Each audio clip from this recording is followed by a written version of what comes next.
akatalekeka. Waliwo akantu ke nalaba.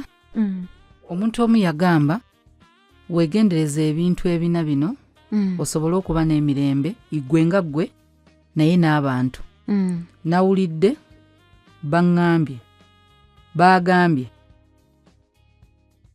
babadde bagamba byonna byoliko. Lindako, nawulidde. I heard.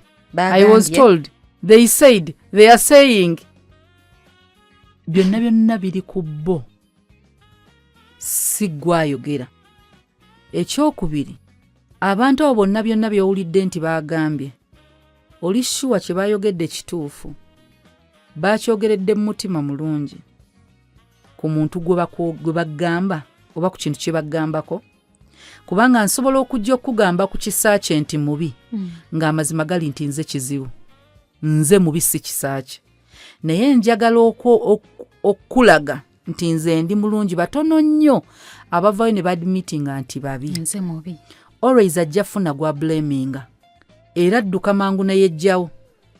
Nakulaga kisaache mubi ng'amazima ekizibu kya kisaache yalinze. So ino okwegendereza. Oli sure nti omuntu akugamba ekintu ekibi ku muntu si ye villain. Manyi tulaba nnyo mu movie mubeera mu ba villain ne basita. Anti beefula ba victim bo. Kati oli ku villain side nga villain akugamba oba